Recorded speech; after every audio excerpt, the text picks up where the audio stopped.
Hi good morning to all. నేను doctor Dattatreya, vascular and endovascular surgeon, wound care hospital, KPHB Hyderabad. Today మనము diabetic foot ulcer గురించి discuss చేద్దాము.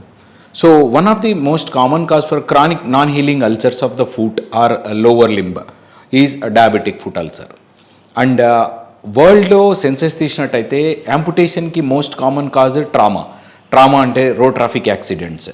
So other than road traffic accident, the second most common cause for the amputation ante cutting of a part of a limb or an entire limb or half of the limb. So danni manam amputation antam. So the second most common cause of amputation after trauma is diabetes. So it is not directly because of diabetes but the complications of diabetes. So diabetes malla manaku various complications అనేవి వస్తాయి. So ఇందులో మనం చూసుకున్నట్టయితే ఒకటి neuropathy, peripheral neuropathy అంటారు, ఇంకొకటి nephropathy, ఇంకోటి retinopathy. These are the three main predominant complications of diabetes. So ఇందులో డయాబెటిక్ ఫుట్ అల్సర్ రావడానికి మెయిన్ కారణాలు ఏంటిదంటే ఒకటి డయాబెటిక్ పెరిఫరల్ న్యూరోపతి, రెండోది vascular insufficiency that might be because of peripheral arterial disease as a separate entity or superimposed with peripheral neuropathy. And the other one is wound infection or foot infection. So ఇందులో మనం diabetes వల్ల చూసుకున్నట్టయితే peripheral neuropathy అనేటువంటి ఒక సమస్య వల్ల మనకు ఈ డయాబెటిక్ ఫుట్ అల్సర్ అనేటువంటిది ఫస్ట్ ఇనిషియేట్ అవుతుంది. సో ఈ డయాబెటిక్ ఫుట్ పెరిఫరల్ న్యూరోపతిలో మనకు రెండు రకాలు ఉంటాయి. ఒకటి సెన్సరీ న్యూరోపతి, ఒకటి motor neuropathy, and the third one is autonomic neuropathy. So sensory neuropathy అంటే కాలి పాదం నుంచి పేషెంట్ బ్రెయిన్ వైపుకి సెన్సేషన్స్ తీసుకెళ్తుంది. అంటే like touch sensation, pain sensation, temperature sensation. ఈ సెన్సేషన్స్ తీసుకెళ్లే నర్వ్స్ మన పాదంలో కానీ ఎవ్రీ పార్ట్ ఆఫ్ ది బాడీలో డిస్ట్రిబ్యూట్ అయి ఉంటాయి. బట్ ఈ peripheral neuropathy, sensory peripheral neuropathy వల్ల ఈ పేషెంట్కి ఈ సెన్సెస్ని పర్సీవ్ చేసే కెపాసిటీ అనేటువంటిది తగ్గిపోతుంది.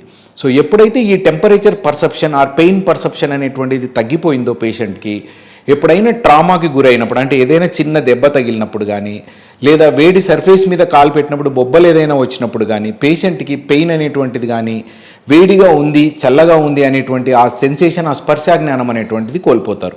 సో ఎప్పుడైతే ఈ స్పర్శాజ్ఞానం అనేటువంటిది కోల్పోయిందో పేషెంట్ అనేటువంటి వాళ్ళు మైనర్ ట్రామాస్ ఏవైనా ఉంటే అవి అన్నోటీస్డ్గా వెళ్తాయి. For example ill fitting footwear, సరిగ్గా ఫిట్ అవ్వని ఫుట్వేర్ తీసుకున్నప్పుడు కొత్తగా వేసుకున్నట్టయితే బొబ్బలు రావడం అనేటువంటిది మనం చూసుంటాం. సో ఇటువంటిది నార్మల్ పర్సన్ అయితే ఎంబటే రెస్పాండ్ అవుతారు, పెయిన్ కానీ లేదంటే ఏదైనా ఇబ్బందికరంగా అనిపించి దానికి ఏదైనా క్రీమ్స్ కానీ ఇలాంటివి కానీ వాడతారు. బట్ డయాబెటిక్ పెరిఫరల్ న్యూరోపతి ఉన్న పేషెంట్స్లో ఈ సెన్సేషన్ అనేటువంటిది, ఈ సెన్సరీ నర్వ్ సప్లై అనేటువంటిది న్యూరోపతికి గురవడం వల్ల వీళ్ళు దీన్ని పర్సీవ్ చేసుకోలేరు. ఎప్పుడైతే వీళ్ళు ఇది పర్సీవ్ చేసుకోలేదో ఈ మైనర్ ట్రామా అనేటువంటిది ఫస్ట్ ఇనిషియేట్ అవుతుంది.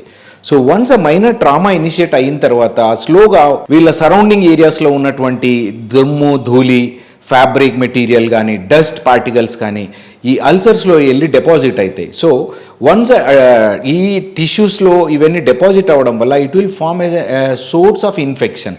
సో వీళ్ళకి అక్కడ బ్యాక్టీరియల్ గ్రోత్ అయ్యి ఇన్ఫెక్ట్ అయ్యే అవకాశాలు ఉంటాయి. సో ఇనీషియల్గా ఏదైతే వూండ్ వీళ్ళకి సెన్సేషన్ లేకపోవడం వల్ల స్టార్ట్ అయిందో అది కాస్త ఇన్ఫెక్టెడ్ వూండ్గా తయారవుతుంది.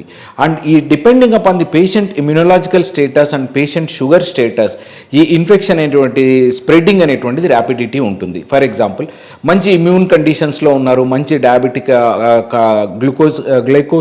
గ్లూకోజ్ కండిషన్స్ కంట్రోల్గా ఉన్నాయి, షుగర్ లెవెల్స్ కంట్రోల్గా ఉన్నాయి అంటే ఇన్ఫెక్షన్ అంత ఫాస్ట్గా స్ప్రెడ్ అవ్వకపోవచ్చు.